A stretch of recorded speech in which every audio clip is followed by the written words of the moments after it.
Hello, if you don't know me already, my name is Patrick Barber, and I'm the minister of the Storrs Road Church of Christ in Mansfield Center, Connecticut. And every week, I try to send out just a short little video like this as a way to remind people of the key element that we talked about when we were in worship on the previous Sunday, and to hopefully give a little bit of motivation and some encouragement along those lines as we try every single day to interact with, to converse with God, and to grow in our faith and in our service to other people. And so this past Sunday, we talked from the last number of chapters in the first book of the Bible called Genesis about a man who many of us know about, whose name was Joseph,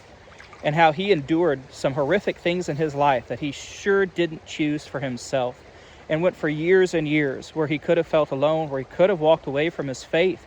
and maybe even rightly so in some of our eyes, because he sure could have thought that God had been unkind to him, that maybe that God had forsaken him, but God didn't. And Joseph didn't forsake God either. And so as he grew older, as he looked back on his life, he realized that some of the things that he had to endure were for the welfare, for the benefit of other people around him, who God also loved.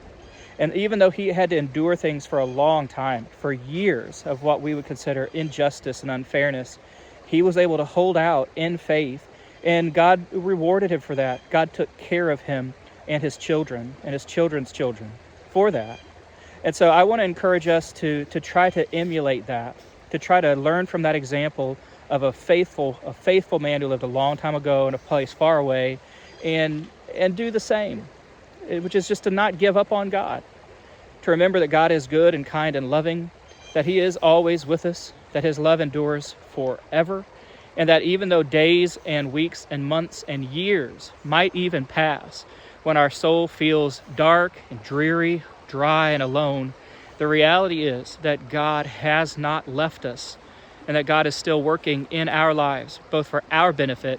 and for the benefit of the people around us. And if you need somebody to pray with, or if you need somebody to talk to, or somebody just to hear you and your lament as you cry out in pain or in grief or even in despair, then you can always reach out to us at the church, at the Storrs Road Church of Christ, or you can reach out to me personally. And again, my name is Pat. My phone number is 316-200-7780. And I'd be happy to talk with you or text with you or pray with you or study with you or see if there's something we can do to be of help to you in whatever limited capacity God has enabled us to be his servants. If there's anything we can do, I hope you reach out, and I hope that we will see you soon. God bless. Have a great week.